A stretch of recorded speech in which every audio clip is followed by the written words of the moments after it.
27 March আনুষ্ঠানিকভাবে কালুরঘাট বেতার কেন্দ্র থেকে তিনি প্রথম provisional head of the state হিসাবে বাংলাদেশের স্বাধীনতা ঘোষণা করে সারা বিশ্বের সমর্থন কামনা করেন এবং তারপরে তৎকালীন জাতীয় নেতা মরহুম শেখ মুজিবুর রহমানের পক্ষে আবার সংশোধিতভাবে বাংলাদেশের স্বাধীনতা ঘোষণা করেন। এটাই প্রকৃত ইতিহাস। প্রেস টিমের সাথে কথা বলতে হবে সেটা আমার ধারণা ছিল না। আমি রাজারবাগ পুলিশ লাইনে আমাদের প্রথা মাফিক, ঐতিহ্য মাফিক এখানে শহীদদের স্মরণে আমরা পুষ্পমাল্য অর্পণ করতে এসেছি। এটা পুলিশ বাহিনীর ঐতিহ্য। 1971 সালের 25 মার্চের কালো রাতে সবচাইতে বেশি শহীদ হয়েছেন এই রাজারবাগে। প্রথম মেসাকার গণহত্যাটা শুরু হয়েছে এই রাজারবাগ পুলিশ লাইনে। এখান থেকেই পরে ঢাকা বিশ্ববিদ্যালয়, জগন্নাথ হল এবং অন্যান্য জায়গায় পাক হানাদার বাহিনী গণহত্যা শুরু করে। এটাই হচ্ছে বাংলাদেশের স্বাধীনতা যুদ্ধের ঘোষণার প্রথম ভিত্তি। পাক হানাদার বাহিনী যদি 25 মার্চ কালো রাতে এখানে ওই সময় হামলা না করতেন তাহলে হয়তো স্বাধীনতার ঘোষণা ওর পরে আরো 2 দিন পরে হতে পারত। কিন্তু এই ঘটনা আমাদের জাতিকে বাধ্য করেছে।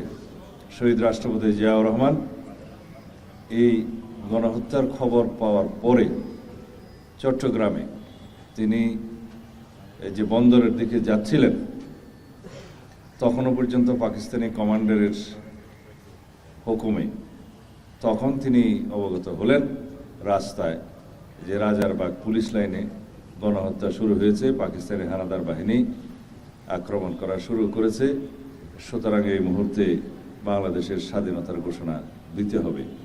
তখনই তিনি মন স্থির করেছেন এবং 16 শহরে তার নিজস্ব সামরিক যেখানে বেস সেখানে যে তার কমান্ডারকে অ্যারেস্ট করলেন, সম্ভবত লেফটেন্যান্ট কর্নেল জানজোয়া তার নাম, এবং পরবর্তীতে তাকে হত্যা করা।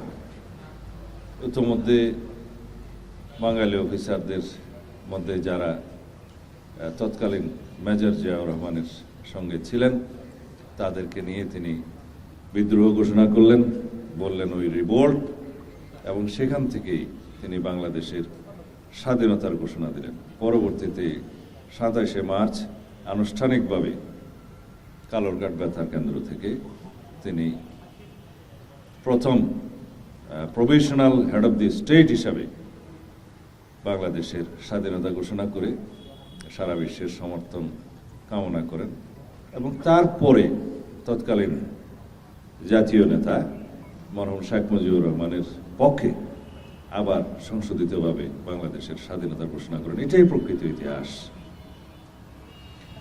সুতরাং রাজারবাগ পুলিশ লাইনের আমাদের পুলিশ বাহিনীর যে ত্যাগ, যে রক্তদান, সেটাই বাংলাদেশের স্বাধীনতার যুদ্ধের ঘোষণার সূচনা বলে আমরা জানি। এটাই প্রকৃত ইতিহাস। আজকের এই দিনে সকল শহীদদের প্রতি আমরা শ্রদ্ধা জানাই। বাংলাদেশের মুক্তিযুদ্ধে, স্বাধীনতা যুদ্ধে যারা শহীদ হয়েছেন, আত্মত্যাগ করেছেন, বিভিন্নভাবে যারা পঙ্গুত্ব বরণ করেছেন, সকলকে আমরা আজকের এই জাতীয় দিনে, স্বাধীনতা দিবসে, জাতীয় দিবসে স্মরণ করি এবং সাভার স্মৃতিসৌধে আমরা প্রথমেই তাদের স্মরণে পুষ্পমাল্য অর্পণ করেছি। আমাদের মাননীয় প্রধানমন্ত্রী এবং বাংলাদেশের মহামান্য রাষ্ট্রপতি সূর্যোদয়ের সাথে সাথে পুষ্পমাল্য অর্পণ করেছেন। তারপরে মন্ত্রী পরিষদের সবাই পুষ্পমাল্য অর্পণ করেছেন। ওখান থেকে আমরা স্বাধীনতার মহান ঘোষক মরহুম রাষ্ট্রপতি, শহীদ রাষ্ট্রপতি জিয়াউর রহমান এবং দেশনেত্রী বেগম খালেদা জিয়ার যে মাজার আমরা বলি সমাধিতে আবার শ্রদ্ধা নিবেদন করে এখানে আমরা এসেছি। এখন আমরা অনেক বছর পরে স্বাধীনতা দিবসে মার্চ পাস্টে অংশগ্রহণ করব এটা আমাদের জন্য অনেকটা আনন্দের দিন। বেশ কয়েক বছর বন্ধ ছিল।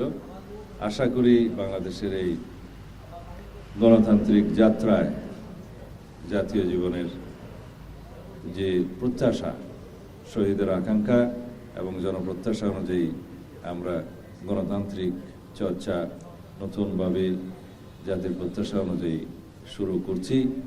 এই চর্চা আমাদের অব্যাহত থাকবে। সকল ক্ষেত্রে আমরা গণতান্ত্রিক